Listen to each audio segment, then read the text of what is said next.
McDonald's $250 million wage theft claim. Let's have a look. Hello everyone, Florian here, and welcome to another episode of HeiseSays. Grab your stein of coffee, and I thought we'd have a look at this one, well, because Macca's isn't the healthiest food, and it's not the tastiest food, but it sometimes is convenient, and, well, for taking 6 kids out, it's pretty cheap. Now, so I thought, it's worth having a look at. $250 million in wage theft from Macca's. Now, here's the thing. It's not as clear as the media seems to be pushing forward. Or maybe I just have different experiences from when I was working in a cashier type of job.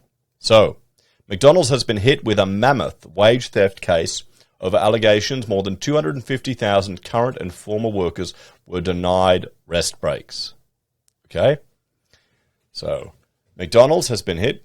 Yep, we've had this. The SDA, Shop Distributive and Allied Employees Association, announced Friday it had lodged a mega federal court claim against 328 McDonald's operators and the fast food giant itself over the alleged denial of paid rest breaks at nearly 1,000 current and former restaurants.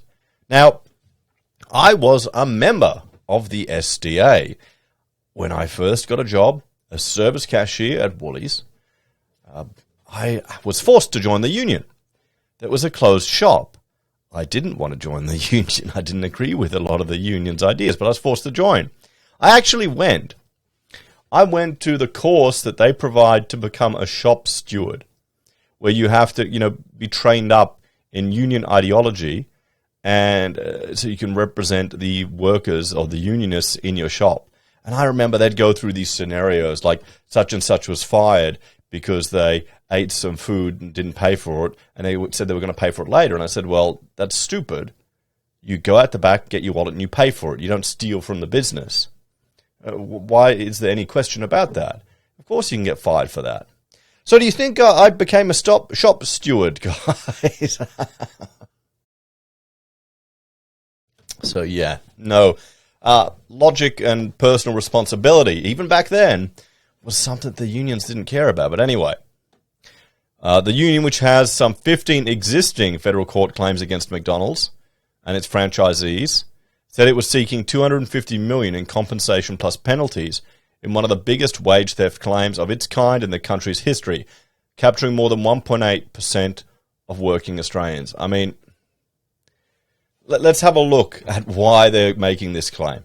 Okay, wait till you see what it is, because if you still think the SDA is relevant after this, I'd be shocked. Under the Fast Food Award, all McDonald's workers are entitled to an uninterrupted 10-minute break when working 4 hours or more. Okay, 10 minutes, cool. The SDA alleges that not only were employees not informed of their rest break entitlements, but they were also told breaks could be exchanged for a free soft drink or going to the toilet. What's wrong with that? I mean, you've got a contract, you've got to read it. And it's only 4 hours, guys. Okay? It's not a long shift. It's 4 hours. And it's a 10-minute break, so it's literally just going to the toilet. So, I mean, if you have to go to the toilet in a 4-hour break, what's going on? And a free soft drink instead of a break? What's wrong with that? This is the thing. The unions want to take away the ability for people to personally negotiate with their employers to reach deals because they want to have the control. How much of this $250 million do you think they'll get in a kickback? But anyway, the union alleges that the conduct was systematic and deliberate, and that McDonald's Australia aided and abetted franchisees in the practice. I mean, do you need a break, a 10-minute break in 4 hours work? I guess you probably do. The SDA has sought to fix this issue with McDonald's, and they've refused to resolve it, let alone admit any wrongdoing. Well, yeah, if you go to the toilet, that's your break. Okay? If you go to the toilet, that's your break. And 4 hours is not very long. If you're busy and flat out and in the zone, you may not even notice it. So, as one of the largest employers of young people in Australia, McDonald's shouldn't have to be dragged through the federal court for workers to receive their most basic entitlements. Across their restaurants, McDonald's demands consistency, which makes sure each restaurant can put 2 beef patties, special sauce, whatever. Just because McDonald's is a multinational, multi-billion-dollar fast food behemoth doesn't mean they can pick and choose which laws to follow. Well, Uber did. Uber picked and chose which laws to follow because they just had enough money to absorb the costs. They changed an entire industry. They provided opportunity for many Australians to get work that never would have. They took a whole fleet of cars that are sitting there just earning no money, depreciating in value, actually earning money for people. I spoke to an Uber driver the other day, and he left a factory job because the flexibility and the conditions are better in Uber. So I think that's a multinational that's done really good. We've got cheaper access to travel. We've got more competition now. The taxis aren't gone, but the taxis were a state-enforced monopoly that meant the price of plates was ridiculously high.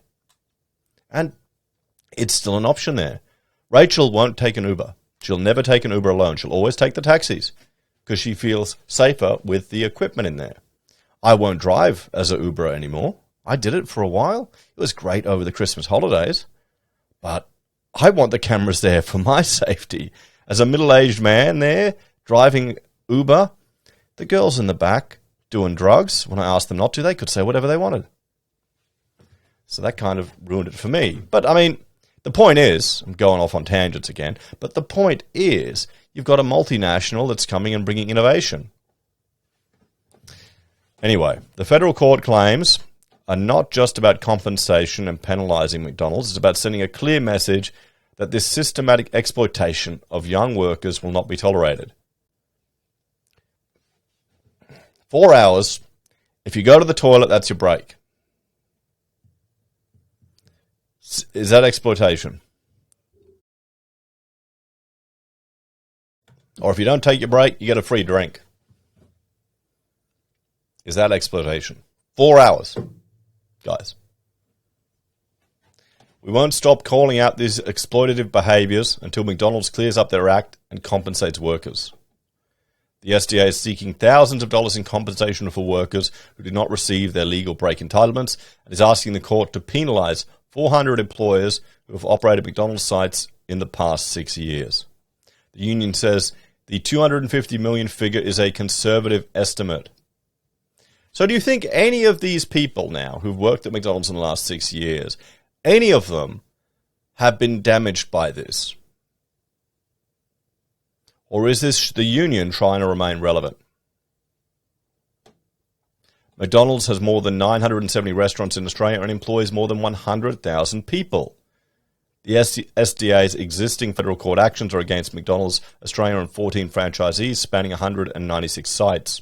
According to the union, more than 10,000 workers have assisted in its investigations into McDonald's working conditions. In a statement, a McDonald's Australia spokeswoman, the company intends to fully defend the claim. McDonald's believes its restaurants complied with applicable instruments, provided rest breaks to employees, and were consistent with historic working arrangements. Those arrangements have been known to the SDA for many years. The manner of taking breaks has not been challenged or raised by the SDA as a matter of concern throughout successive enterprise bargaining processes for new industrial agreements. We are very mindful of our obligations under applicable employment laws, including the former enterprise agreement and the fast food industry award, and continue to work closely with our restaurants to ensure employees receive all correct workplace entitlements and pay. We value our employees highly and the great contribution they make to the success of the business. So who's in the right here? The SDA or Macca's, guys? That's, well, what do you reckon? We'll have to see how this works out. I'm just happy we don't have closed shops anymore. It'd only be great. I remember if they'd get rid of that at the universities too. They don't force you to fund all the politicized rubbish that the student unions did and withhold your grades. That's what they used to do. Withhold your grades. So you could pay for some, bloody fat butcher to go to a protest down in Canberra for nothing. Awesome. But anyway, guys, 10-minute break in 4 hours. If you go to the toilet, that's it. If you don't need it, you get a drink. Seems fair. Maybe I'm just old-fashioned. I wonder why we're getting a generation that's, well, pretty entitled. Anyway, you tell me your thoughts on this one, guys. And, well, if you're a fan of the channel, there are a few ways you can help out. But first, I want to draw your attention to two other YouTube channels I have. HeiseBim and HeiseSays International.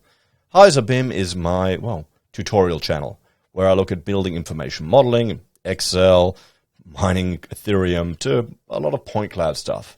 It kind of follows on with how I'm working, so you'll see a lot of point cloud things appear at the moment. Check it out. And then HeiseSays International, that's more international news. I'm drawing attention to these channels because many people have said they didn't even know they existed. So, there they are. As always, if you want to support us, there are a few ways you can. Financially via YouTube or Patreon, using our referral links from Amazon, Independent Reserve, eBay, or AussieBroadband, buying our merch, or calling us if you need an architect. Take care, everyone. Have a great day, and I'll see you next time.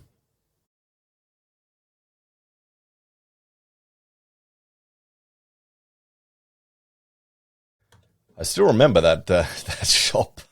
What was it? Shop assistant course? Oh, boy. Good old SDA. Those were the days.